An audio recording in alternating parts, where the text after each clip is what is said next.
Ricky, Jimmy, I'm John. Nice to meet you guys. Or nice to meet you. Somewhat audio meet. I'm not too sure exactly what this is. So what's going on? Where are you guys calling from? We're calling in from Lawrenceburg, Indiana. Yep. Lawrenceburg, Indiana. Huh. I am terrible with geography. I'm like wondering what that's by. Is it by Indianapolis? It's like right next to Cincinnati. Oh, okay. All right. So you're right in the beginning of Indiana. Basically, yeah. Yeah, it's like right on the state line. For the most part. Wow, awesome. Now, is it true? What state was it? Is it Indiana or Ohio doesn't observe daylight savings time? I know Ohio does because it throws me off all the time. So I'm guessing if it would be any Indiana, doesn't observe daylight savings. No, we have daylight savings. We have daylight savings here. Huh. I know Arizona doesn't observe it, and I thought either Ohio or Indiana, somewhere around there, didn't observe it for whatever reason. Probably some counties. Yeah. That's got to be pretty fucked up if you think about it. Like, only certain counties observe it and others don't, so you're in a whole different time zone, even though you could walk like 5 minutes away into their time zone. Yeah. Yeah, you just pick up on time. Yeah. Jesus Christ, that's got to really fuck up like an AT&T type of service where, you know, you're just driving in, next thing you know, you pass a certain mark and, all right, now it's 6 o'clock, now it's 5 o'clock, now it's 5 o'clock, then 6 o'clock. Jesus Christ. Yeah. Yes, I'm a time enthusiast for whatever goddamn reason.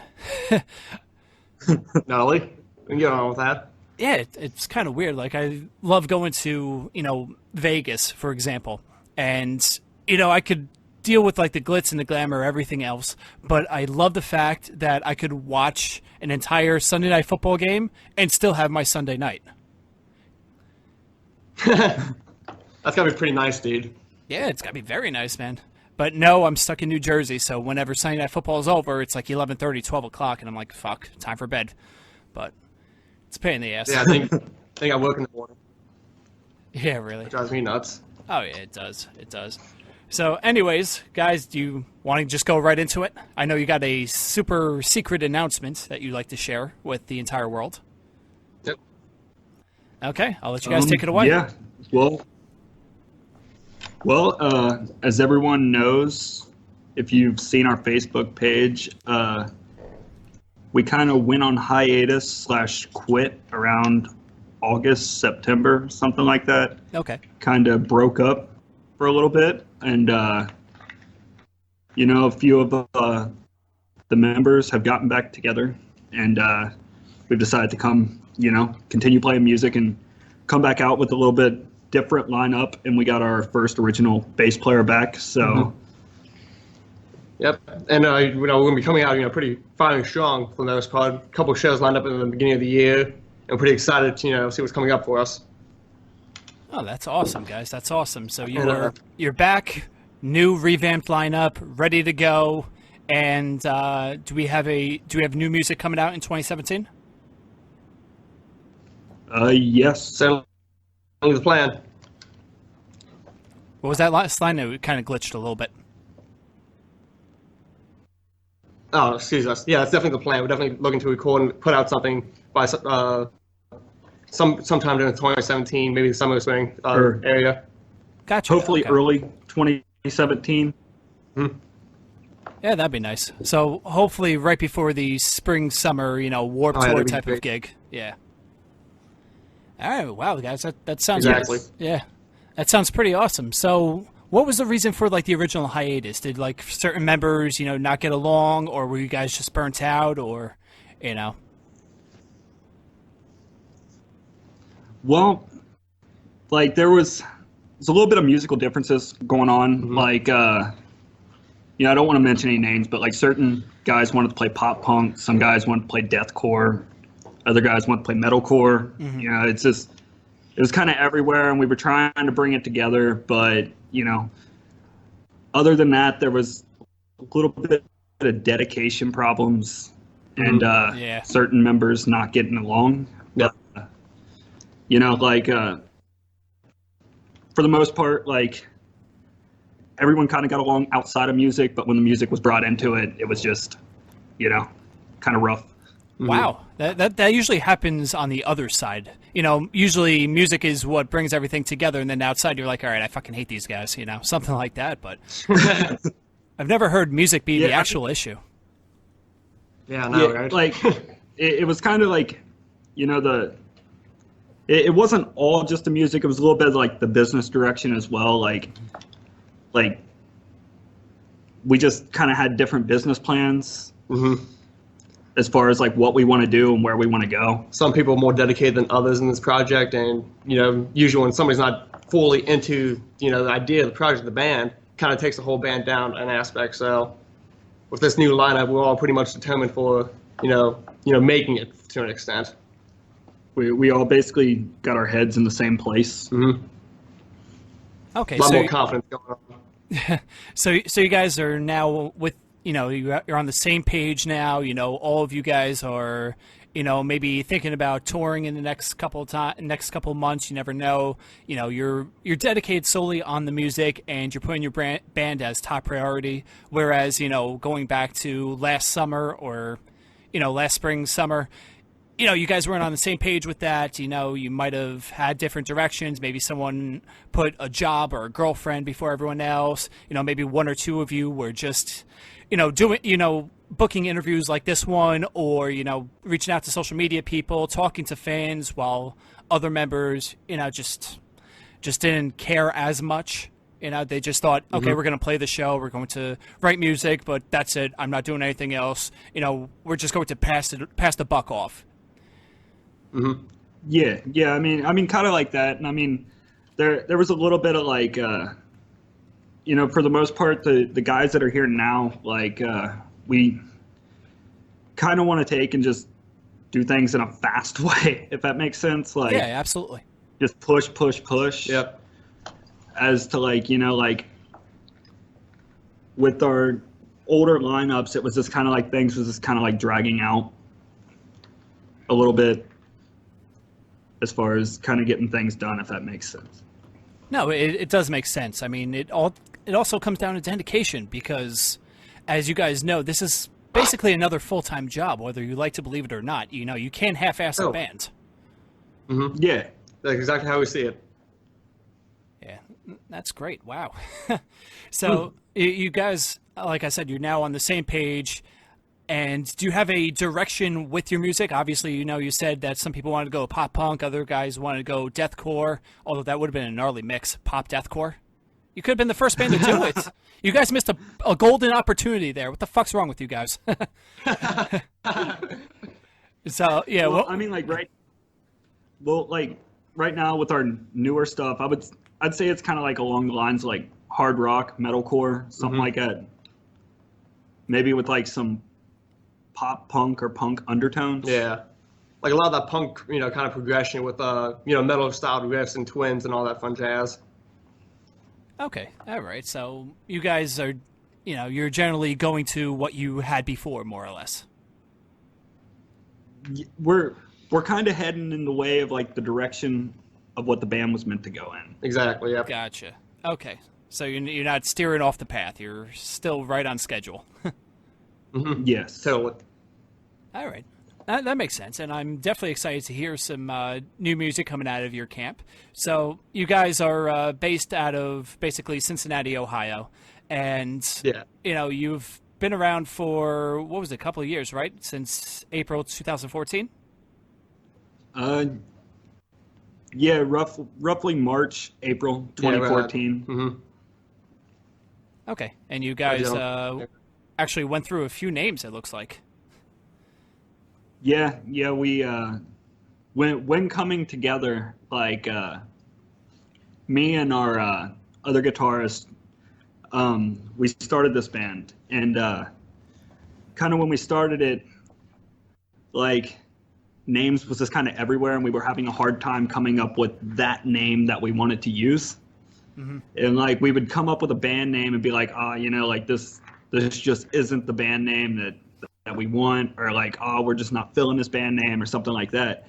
And finally, like, you know, like we were just sitting around one day and like Sins of Motion just kind of popped in our heads, and we were like, you know, like that's it. Like that's the name. That's what we're going to go with. Oh, okay, wow. So, like, I'm reading now in your biography, you guys went from Mindless Fatality to Six Shot Serenade to now Sins of Motion, which, in my opinion, is probably the best name out of the three, and it's more cleaner. And I hate to use that Yes, Facebook line. definitely. Yeah, drop the. Just use Facebook. It's cleaner. No, but I mean, obviously, yeah. Obviously, you guys seem like, Sins of Motion does sound like a hard rock / metalcore name. Like, you could be like, Sins of Motion is opening up for, Skid Row, which you guys actually did open up for Skid Row. Yeah. So, yeah, I'm also looking at the bands you open up with, and holy shit, you're really across the spectrum here. You're going from, Tantric to Skid Row to Whitechapel to Black Tie to Palisades. You guys are, you're not typecasting yourself into one genre. You guys are all over the place. So out of all those bands that I've listed and the more that are on your Facebook page, which were the ones that were like, holy shit, we're opening for these guys? Which ones were you like the most nervous for? For me personally, Black Tide, just because I've been a fan of those guys since I was like 15 years old, Mm-hmm. and we actually got to hang out with them like after the show and stuff, and it was really, really cool experience.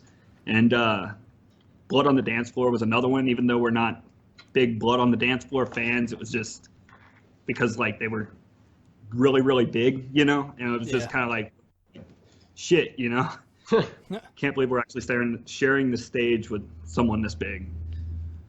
That's true. So it's kind of crazy to see that band basically fall off. Like everyone was into like that crunkcore, that little electronic style for a good couple years, and now I think they announced a new tour. I want to say, or they just toured not too long ago, playing like random bars. And, what was that? Yeah, I believe it's the farewell tour. Yeah. They actually had a show booked around here actually for that tour. Yeah, and was it like in a bar or like a small ass club, maybe like a 200, 300 capacity type of area, or if you know offhand? Yeah. Well, when we opened up for them, it was in a 1,500 to 2,000 capacity venue. Oh my God! Wow. And then like on their farewell tour, it was in like a 500, like 200 to 500 They definitely downgraded. capacity venue. Damn.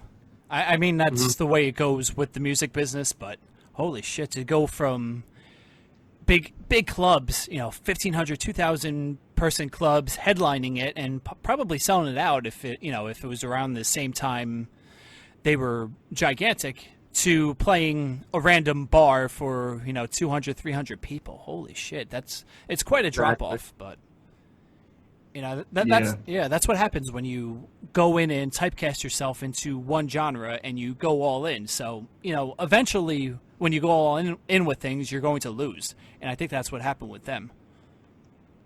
But, Yeah, totally. yeah. Someone just flush your toilet? Yeah. Yeah, I believe so. So glad you guys picked that up. Oh, yeah, we could hear everything, man. We could Holy. hear everything. So you guys are not signed at the moment. Are you guys looking into possibly, joining a label anytime soon? Or, what's the whole status with that? First things first is like, now that we're back out and like got our heads on straight and heading down the right track, I think our first plans is, to like actually turn this into a career, and then, like get music out, and then if the right label comes along, or the right deal lands in our hands, then Yep. yeah, I mean we're definitely willing to take it, but like as of right now, I think we're more or less looking to just be able to make a daily living off of what we do and what we love. Kind of like doing it ourselves for the time being until someone decides, hey, we want to put some stock into these guys. Let's see what we can do with this. So at the time, we're just kind of doing it ourselves. Oh, okay. I mean, to be honest with you, I'd say in another like 10, 15 years, I honestly think record labels are going to be obsolete. I mean, there's so much that bands can do nowadays. Your bands can do their own marketing, Oh, go ahead. You cut out just a little bit on that like last part. Yeah. What was that? Oh, sorry. I said record labels are pretty much going to be obsolete in the next maybe 10, 15 years. I mean, bands can already do their marketing on Facebook, on Twitter, online, whatever else. Bands can do their own website, their own merch, their own even recording. You don't have to go through a label-specific studio to do it. You could actually do something at home if you have the right equipment, you know. So, I don't know. Maybe you guys doing it on your own might be the best option. Yeah, I mean, like, the way the internet is these days, like I mean, you can basically do anything out there. Like, Exactly. Spotify's a huge help for some local bands, you know, just to get their music out there. Yeah, absolutely. The only thing I don't like about like Spotify and iTunes / Apple Music is they rarely pay the artist anything good. Like you have to be on like Drake status, where you're getting like 151 million streams in order to make a decent, I guess, living off of that. Paycheck out of it. Yeah. Exactly. So I mean, like going back to 151 million streams, that's got to equal out to like what, maybe like $50,000-$60,000. I mean, yeah, probably. Yeah. I mean that. Without us. Yeah, that does sound ridiculous because like every one stream is, I think it's like, I don't know, I want to say every stream is maybe 3 cents on a penny or something like that, or 0.3 of a penny rather. So in order to get an actual penny, you have to stream a song like 4 or 5 times. Yeah. But that's pretty ass. Oh yeah, it definitely sucks. I mean, obviously, it's a great marketing tool, and it's also a free marketing tool, minus paying for the recording and the music and whatnot. But it's also gaining ground where Spotify is also saying, oh, if you like these guys are going to be around in your area. So they have like the notifications and stuff like that. And I think you could also sell merch on Spotify. I don't know why you would ever want to, because I'm assuming if you sell a $10 shirt, you'll make maybe 30 cents off of it, judging by other practices. Yeah. You might as well just do it through your own website. Yeah, or go to one of those merchandise websites like Merch Now, or I can't even think of another one off the top of my head. But a place where it's not going to take a huge cut and they ship all the costs to whoever, and you don't have to really think about it. You just have to go out there and sell the shirts, sell the shorts, whatever else merch you got. Just sell it, and let the company take its cut. Yeah, totally. Absolutely. So, as you said, you guys are back. You guys are going to be recording. Are you thinking about maybe doing an Indiegogo or some kind of online campaign to get your fans to help fund it for you? Nah, not really. I'm not really too fit on those, to be honest, especially as a local group. I think it's kind of like, I don't know. To me, I think it's kind of lazy. We really should make the effort to make the money ourselves instead of relying on our fans to do it. Okay, yeah. Unless they get an incentive, pitching $10 and you get a free copy of the CD. Yeah, that's what I'm basically saying. Stuff to help you out in the end. Yeah, I mean, as of right now, probably not. Yeah. We're not looking at that. Okay. I mean, I've seen a local band or two do that before, and sometimes you get successful, sometimes you don't. But, like you said, it's more of the bigger artists are doing this. You could go on to Indiegogo and help support Story of the Year, or another band like that, where they're playing 1,500 to 2,000 person clubs. But exactly, and also like you said, it is kind of lazy because they have the fan base already, and don't you think that they should be funding it themselves and selling it, pushing the product instead of having your fans do it? But exactly. Mm-hmm. Yeah, I mean, even some of these bands have label support behind them. It makes you wonder why the label ain't doing it. Yeah. That is kind of fucked up if you think about it, because labels usually give the bands in advance for all of that. They'll give you 15, 20,000 or upwards to even 100,000 for the recording, for some of the merch, for the marketing and stuff like that. And they're still on crowdfunding websites, so it is kind of odd. Oh yeah. Yeah. I don't know. It's strange. That's all I got to say. The music industry is ever changing, and I don't know what's going to happen in 5 years. Hopefully you guys will be around. Hopefully you'll be touring the world in 5 years. But, it's a crapshoot, which sucks in the end because that's what you musicians have done. You're putting your life's work into something that might not happen instead of maybe even learning a trade where in 5 years' time, you could have your own company, you could be a plumber or whatever else. But, you chose a hard road. Oh, totally. Yeah. Rock and roll is like one of the most difficult decisions I think, people can put stock into just because like it's such a, small chance of actually making a living out of it because there's so many people who try and do it. And, a small percentage of that actually, get to achieve that cheat. They get to actually do that, whereas 90% of us don't. It's a harsh reality we got to accept. And, once you, experience, that kind of, risk involved in that. Yeah. Really kind of, puts in perspective the people who do want to do it and people who can't do it. Yeah, basically, it separates the strong from the weak, more or less. Yep. Yeah. But, I mean, like, as an established band, you also have to know when to, bow out, when to tap out. Obviously, you can't do it forever. Even look at Blood on the Dance Floor, having your farewell tour in front of, 200, 300 people a night, after you just did 1,500 or 2,000 a couple years ago. Maybe you should have went out on a high note, but obviously bands are stubborn, as you guys can tell, going on to another new lineup, another lineup change. But, I mean, it's whatever the future holds. Obviously we don't know that. If we did know that, we know exactly what right moves to take. Fuck, I mean, I'd invest in Apple stock, years ago before it got famous. You never know. Yeah, right. Yeah, would be awesome to have a time machine. Oh my God, that'd be great. It would be amazing. Just bet on the Cubs. Oh yeah. Yeah, that would be pretty nuts. I mean, them winning it, obviously in the early goings of the season, they were the favorites to win the World Series. But if you did, like, let's say a bet 10 years ago saying that 2016 will be the year the Cubs will win the World Series, I'm sure you'd get maybe like 5,001 odds on that. Oh, easy. Yeah, people say you're out of your mind for that. Even diehard Cubs fans are like, what the hell is wrong with you? Are you guys Cubs fans or are you Reds fans? Reds fans, but I'm not too keen on baseball, to be honest. I'm more of a football kind of guy. Bengals? Oh, yeah, totally. Diehard. Diehard Bengals, wow. Oh, yeah.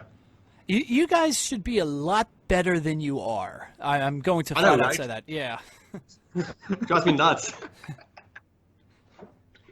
It is odd. I mean, my team's the Giants, and we played each other on Monday night a few weeks back, and just watching the game, I'm like, how the hell are the Bengals not like one of the top teams? You guys do like trick plays all over the place. You guys have a solid lineup, a solid group out there. Andy Dalton is, I guess, hit or miss, but he's mostly hit. And, yeah. It's... I love Dalton. Yeah. I don't care what anyone says around here. Dalton's like my favorite players, and everyone just gives him shit for it. I just think he's awesome. I'm like a huge Dalton guy, dude. Hey, man, that's awesome, dude. I'm the same way with Eli, and as you know, everyone says, hey, Eli's not an elite quarterback. The guy won 2 Super Bowls in the last, 6 years. I think he's somewhat of an elite against the quarterback. Patriots, too. Yeah, twice. Not like a scrub team. Yeah. one of them beating an undefeated team in the Super Bowl. Yeah. And if I remember correctly, they're like the 6th seed when they did that. So it wasn't like they, were like a top team at the time either. They just, fought hard in the playoffs. Yeah, they got hot at the right time. Mm-hmm. Which that's the game of football. But I don't know. Going back to what I said before on the 5,001 odds on the Cubs, should you go right now to Vegas and put $100 on the Browns to win in 10 years? Oh my God, that franchise is so screwed, dude. Well, that's the thing. It's just kind of sad to watch them play too. Yeah, and I hate those debates on ESPN. Yeah, a college team can't beat the Browns. I'm like, yeah, they can. they most certainly can. Have you seen Alabama? Yeah. Have you even seen Ohio State? Ohio State could beat the shit out of the Browns. Easy. Oh, my God almighty. But I just don't understand what's up with them. They had, 29 quarterbacks within the last, 5 years? Oh my God, it's rough. Yeah, they've gone to 5 different starters this year alone, I believe. So, I mean, what's the problem besides everything? Just poor management, in my opinion. I guess they seem to be wasting the draft picks on just lackluster players. I mean, yeah. Thinking about it, I think their last good draft pick was Joe Thomas, their offensive lineman. I think Joe Thomas. I was just about to bring him up. Yeah, I think that was the last one. I mean, they took Johnny Manziel, who was a flop. They took Trent Richardson, who ended up being a flop. They took who's the guy that got arrested for smoking weed? He got kicked out of the league. Oh, the wide receiver, Josh Gordon. Yes, that's it. Yeah. They took Josh Gordon, who is a phenomenal player, but has off the field issues.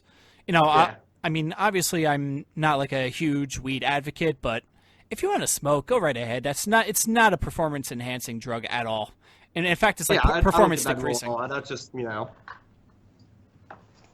and it's all over sports too. Like, football is huge on that. Basketball is huge on that. Like, the Warriors coach Steve Kerr actually used, I think, THC or actually smoked weed. I'm not 100% sure on that, to help with like a ailing back, I want to say.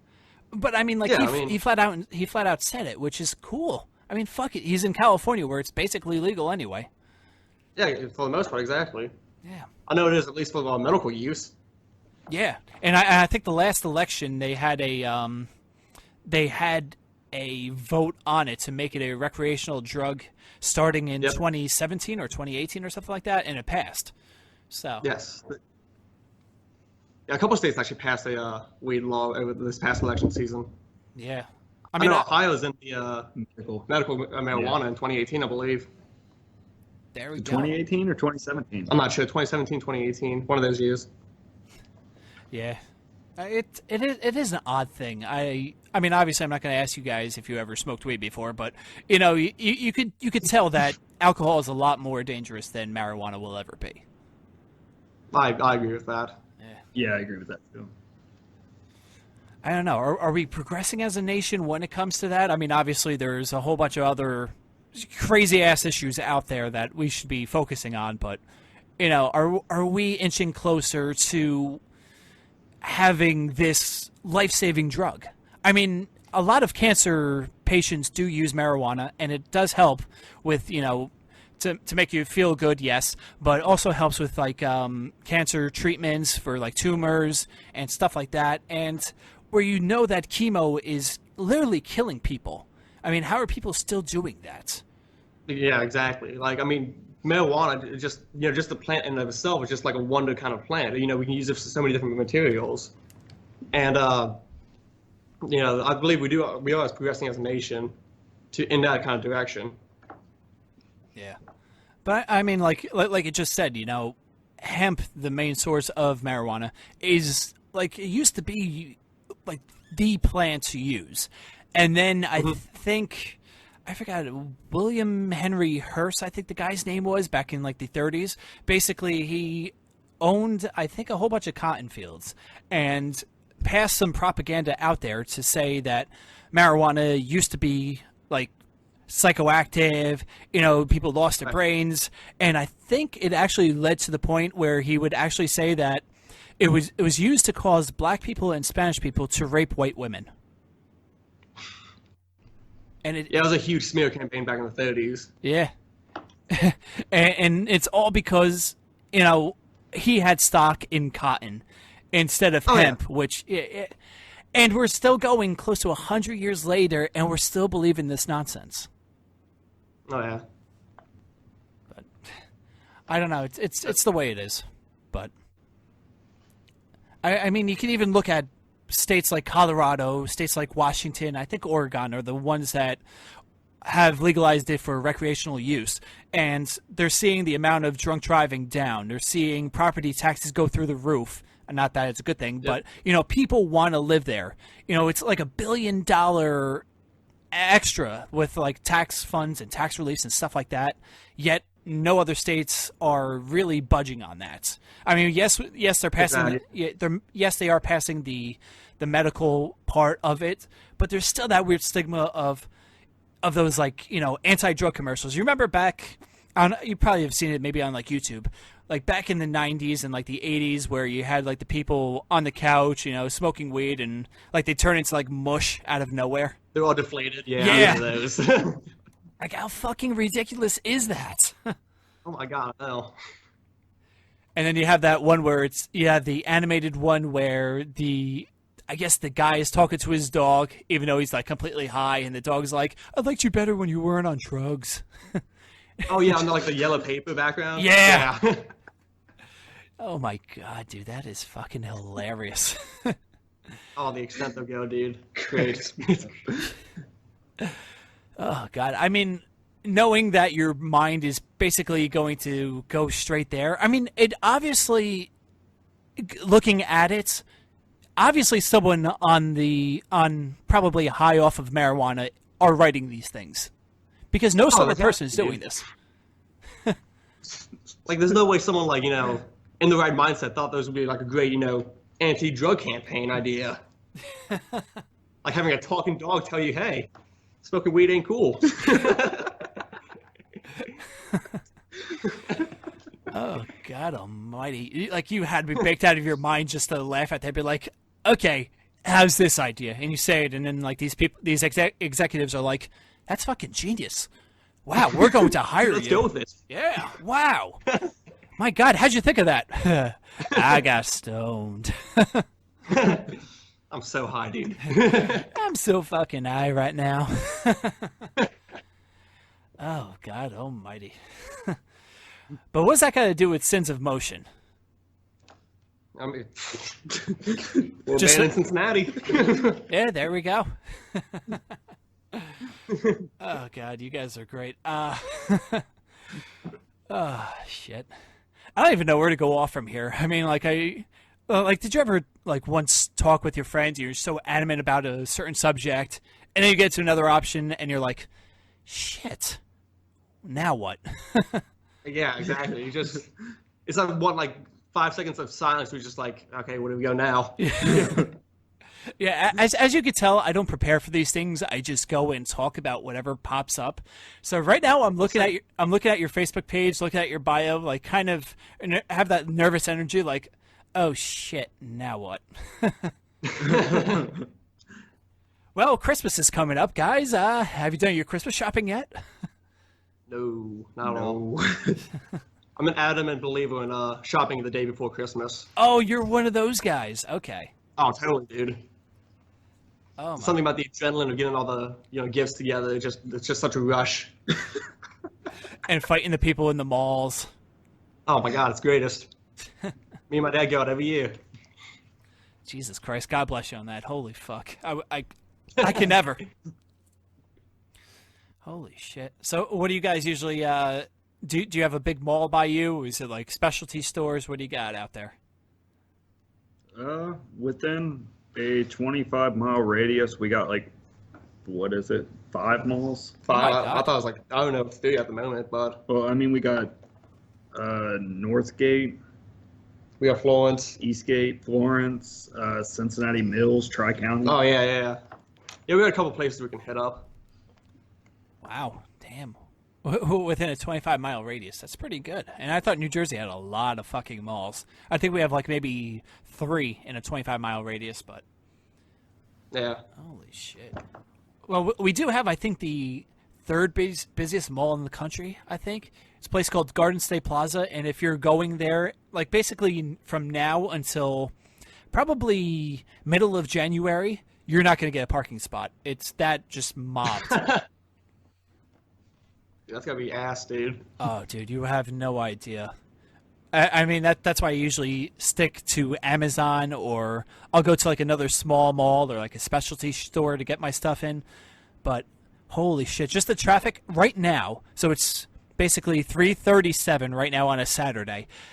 I'd say that the highway next to the mall is probably 25 minutes in both directions from the mall. Oh man, yeah. Yeah, even if you just wanted to pass that area, you're still going to be sitting in loads of traffic. Yeah, that's gotta be rough. Yeah, absolutely. Jesus Christ, man. There's something about the holiday season where everyone freaks out instead of, just enjoying the moment, enjoying the time. This year I'm not even going to be with my family for Christmas. I'm actually going to the New York Knicks game. Oh, cool. Fuck it, yeah. Why not? Something I always wanted to do. Me and my friend are going, and we're going to go to a steakhouse right afterwards. That sounds like a fucking phenomenal Christmas. Yeah, that sounds awesome, dude. Yeah. Mind if we take along? Absolutely. Come on over. But now, New York City during the holidays is basically 2,000 times worse than my mall situation and probably 5,000 times worse than your mall situation. Oh, I imagine so, dude. Have you guys ever been out in these parts or no? Not in the New York, New Jersey area. No, I haven't. Oh. Well, think about it as... shit. What can I say it as? Think about... Okay, here's one. Think about it as the Bengals stadium, like the parking lot trying to get out. Yeah. Times about 10. Dude, that's rough. And instead of cars going out, you're walking. So you're in like a mob of people. Oh my god. Oh, dang. So if you guys are claustrophobic, do not go through New York City in the holidays. Yeah. So, like I've mentioned on the past couple of podcasts we've done, like with people from Chicago and that surrounding area, I kept telling them, I was like, listen, if you're ever going to go to New York City, stay in Times Square for maybe 15 minutes tops. That's it. Now you think it's like the Mecca of the world, like it's the place to be, it's the creme of the creme, all this bullshit that's been feeding you. As a person that's been outside of the New York City area for the last 28 years, trust me when I say this, 15 minutes tops. That's all you need, 15 minutes. Yeah. Unless you're into places like Fridays or Chili's or Applebee's, that's in the Times Square area. So you're not getting like real authentic New York food unless you go like 20 blocks in like each direction, either uptown or downtown. Yeah. So think about it as a ginormous mall with a lot of Eastern Europeans. And they don't care either. They will stop. Like, you'll be walking at a nice pace, and they will stop. Like, it would be like a person driving in front of you playing the brake game and just slamming on his brakes, hoping for you to bump into them. It's basically like that. Yeah. Basically like that, trying to take a picture of some dumb building. It's like, oh my god, an Applebee's. Stop. Yeah, I mean, Applebee's, we have plenty of those around here. Exactly. Get a New York flat. Yep, but it's the special one in Times Square. Like, everyone goes there. Newsflash: nobody goes there except for nobody goes there except for tourists. I'll tell you that much. Tourists, yeah, dude. That's something you don't get in Cincinnati as much as tourists. Yeah, I could see why. I think like what the major tourist areas would be maybe shit. What's that amusement park out there? Cedar Kings Point. Island. Oh yeah. Cedar Point.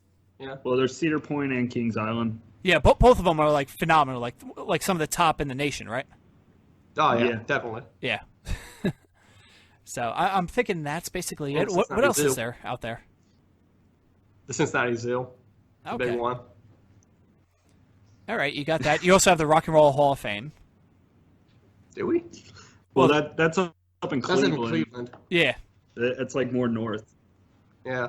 Okay. Yeah, I have no idea what's in Cincinnati. I just know like you have the Pro Football Hall of Fame in Canton, in Ohio, and other than the random baseball teams and the football teams, I have no idea what else is in Cincinnati besides the zoo now. Apparently.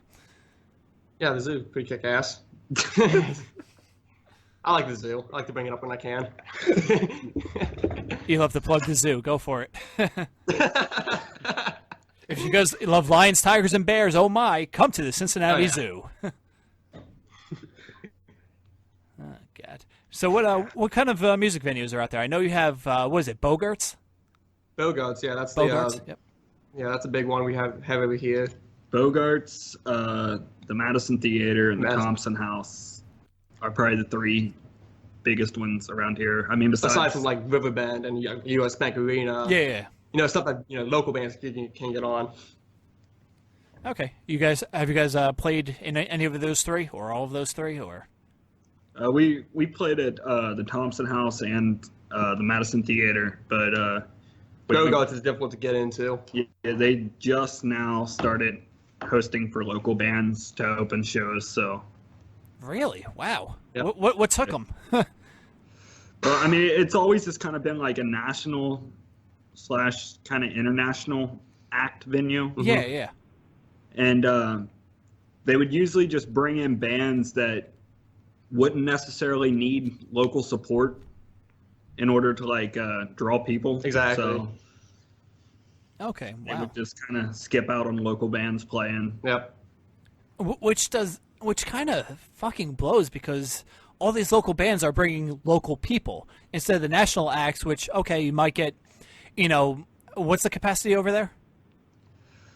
Wait, Bogart's maybe yeah, like Bogart's 2,000. 5,000. 5,000, really? I mean, Jeez. 3,000 or 5,000. I think it's 3,000. Oh, okay, so this is like a mini arena type of deal. Yeah, exactly, yeah. Okay. But, all right, never mind then. I was about to say, like, if it was like an 800-person club, then, obviously you need some sort of local support, but for... Exactly, Yeah, okay, now I get it.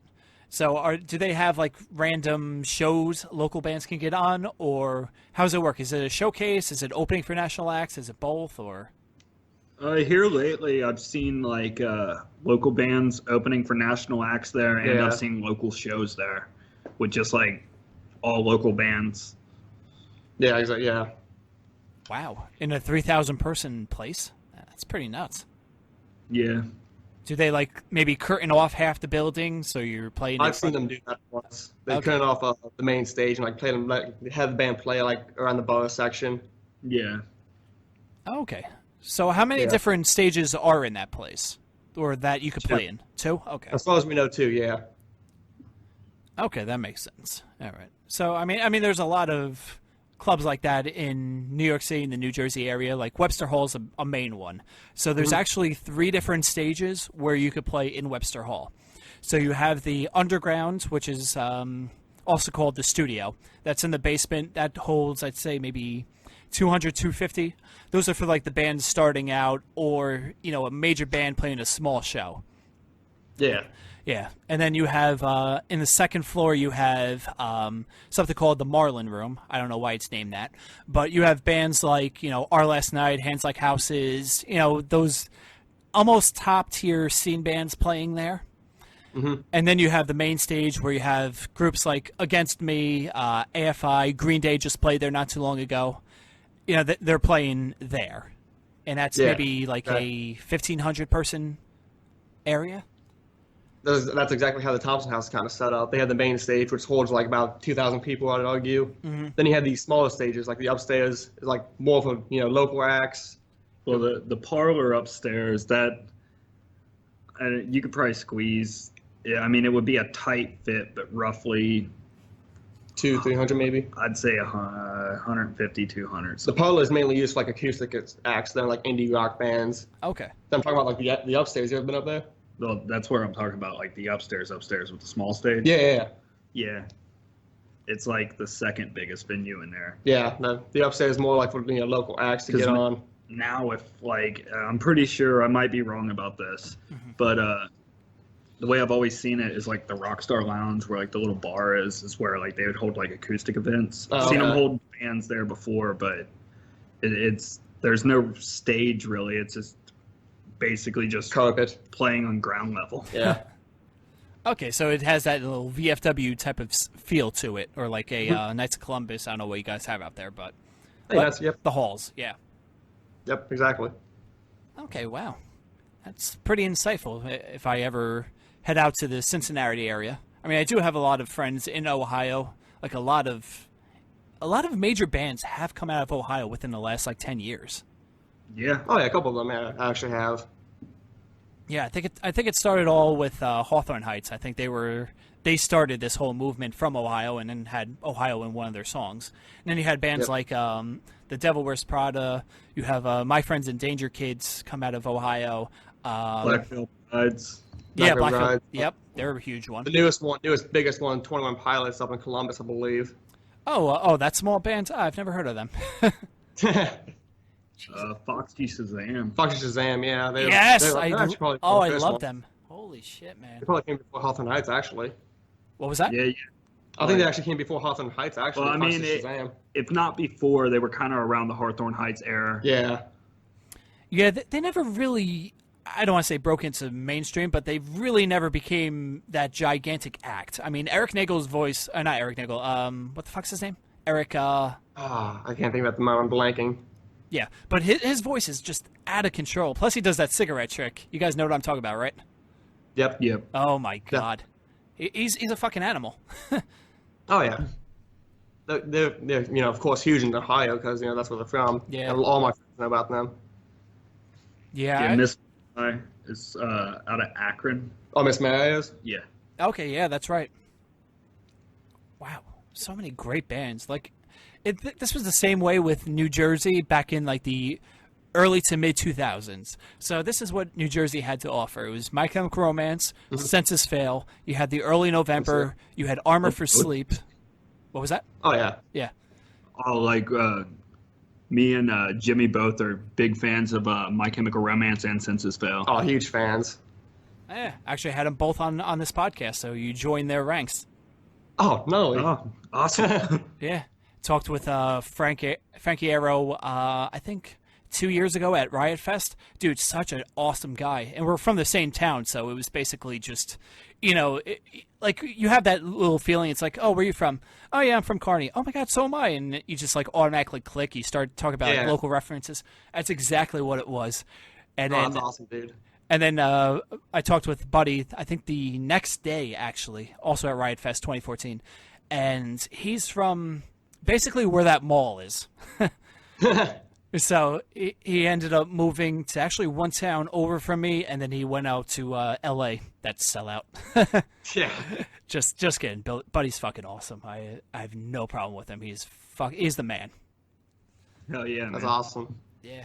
And it's funny, like you would actually walk into these guys too. Like I've bumped into Buddy numerous times at said mall. Actually, I actually bumped into him at, I think it was what tour was that? It was at Irving Plaza in the city. It was Amir and We Came as Romans, and I was working at Irving Plaza at the time. And he walks in. I was like, holy shit, what's up? That's awesome, dude. Yeah, man. There's something about like New Jersey people that if you know a band's from New Jersey, you know exactly what kind of people they are. There's really no, I don't want to say fake people, but you're not going to get a whole bunch of assholes from New Jersey. Two other New Jersey people. Outsiders, good luck. But yeah, I mean, going even more local in New Jersey, you also had Gaslight Anthem. Brian Fallon's fucking putting on a fucking tear these days. So, yeah. All in this small little state. All in the third smallest state in the United States. All this talent's coming out of. So. Yeah. Yeah, Jersey's quite small, actually. Just come to think about it. Only beating out Rhode Island, Massachusetts. No, it's Rhode Island and Delaware. Massachusetts is actually Massachusetts is actually bigger than New Jersey, believe it or not. Really? Yeah. I never would have guessed that. Yeah, if you turn Massachusetts on its side or like straight up and you put it next to New Jersey, I think it has a couple more miles than it, and by a couple I mean like maybe 50 or 100 more miles than New Jersey, but yeah. It's crazy. It is crazy. But you could go through the entire state from the furthest north point to the furthest south point in, I think, 3 hours. Gnarly. Yeah. It doesn't beat Rhode Island where it's 45 minutes through the entire state, but... You can just kind of like walk through it. Yeah. Going back on that, Brody moving out to L.A., that's one thing I do like about Cincinnati is, like, I just love the, area around here. I just really admire it. And, like, what I've noticed, like, a lot of Cincinnati, people who grew up in Cincinnati kind of, fucking hate the area. Like, they're not a big fan of it. And I don't know why. I just... Like a lot of bands that have, like, kind of gotten big that are from Cincinnati, like, I can't really... Actually, I mean, I can't think of one of them that still have Ohio residents. Yeah.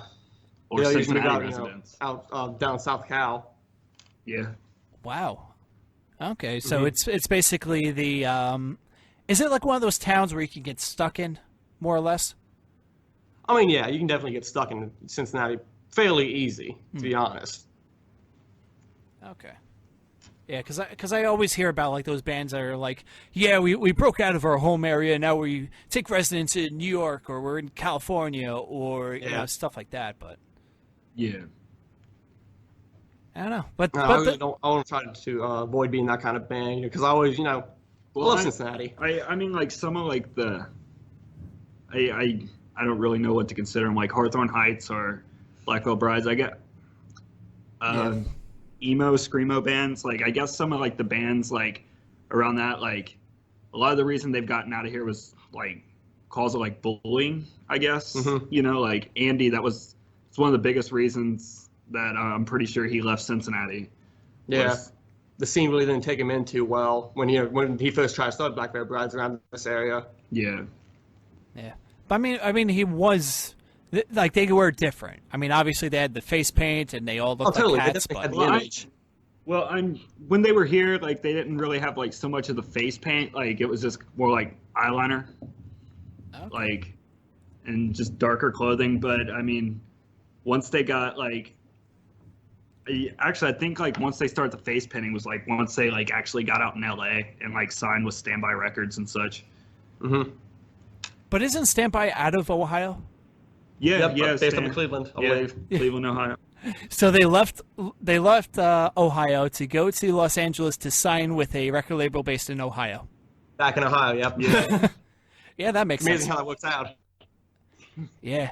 Isn't that label also under fire? Like they had something recently with some guy, I forgot what his name was, but apparently they owed him a shit ton of money and like royalties and stuff like that, and he ended up making a YouTube video out of it. Well, I mean, like, we were kind of in contact with this label a while back, and we had went to Warped Tour, and, well, our guitarist had went to Warped Tour, and I guess had spoken with the band Youth in Revolt. I just had him on the show. Yeah. Yeah, and, like, they had discussed with us, well, with him about, it's probably best that we didn't really go down paths with that label due to, like, the whole... like owing money, like I guess they owe the Relapse Symphony like $20,000 or something like that. Jesus Christ! Yeah, I'm pretty sure. Like that's kind of what they had spoken to us about. We've just heard a couple of bad stories from Standby Records. Yeah.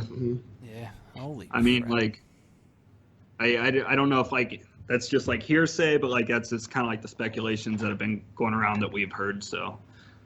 Gotcha. Wow. Well, hopefully they started paying out their artist, but you never know. I remember they actually contacted my old band about signing to the label, but like it was kind of skeevy. They wanted us to move out to the I think Cleveland or area. I'm not too sure where they're from, but move out to Ohio and re-record an EP that we just put out with them. And I'm like, what the fuck is the point of that? And then having to pay for that, and actually like $2,000 or $3,000, I want to say. And then it was just for a shot to be on their label, just for them to take a look at us. I was like, are you fucking kidding me? We kind of went through like the same thing. Like they had gotten in touch with us over like a demo they had heard or something like that. Or maybe we had sent in a demo to them or something, and like they had gotten back with us and like sent us this whole, like, it was like a list of like 10 or 20 things they wanted us to do. And like all these things like costed money just in terms of like getting a shot at possibly getting on the label. And then they had like discussed like maybe like a sister company label or something like that. And like, oh, yeah. I remember that. Yeah, that was when I was first getting into the band. Yeah, like, I don't know, like things was just a little bit shady, I guess. Yeah. Yeah, your situation sounds almost pretty much identical to what ours was. It's a lot like what ours was. Yeah, I didn't think we were the only band that was offered this crazy ass contract, but yeah. Jesus Christ. And it's funny, there was another label that was interested in us, and it was Revival Records. I think the label also co-owned by the guy from Alice Donna, the clean vocalist. And yeah, they reached out to, actually it was a weird story. I ended up meeting, I want to say their vice president at a blackjack table in Vegas. Really? Yeah, so talk about completely fucking random. So we ended up talking a little bit about like random music. Don't even ask me how that topic came up. But we exchanged information and stuff like that. And I sent him our demo, and he enjoyed it. He also said that like we were too young and for us to keep trying and stuff like that. But he also said to sound more like this other band that came out of New York that had that little dramatic sound, you know, like Alisana, and they have like that little dun dun dun dun dun dun dun dun dun dun dun, like stuff like that. Like they wanted us to have like keys and like those fake synths and the fake violins to it. And I was like, Jesus Christ, is this what's happening with labels these days, where it's either you sound like a fucking carbon copy of another band, or else we're not even going to pay attention to you? Mm-hmm. Yeah, and I mean that's like kind of strange because like back, like I've heard multiple situations of like what you just explained, but like I mean back in like the day, like the 80s, 90s, even early 2000s, it was always about like, you know, they were picking out these bands that was one of a kind, like Guns N' Roses, you know, like I can't really name another band that's like Guns N' Roses, or for instance, you know, like My Chemical Romance. Yeah. Like is kind of a one of a kind band. And, you know, just like it's just always been like, you know, like bands were always, you know. Yeah, to stick out to kind of make it. Exactly, yeah. Whereas now it's kind of evolved to like sound like these guys and, you know, do all right to an extent.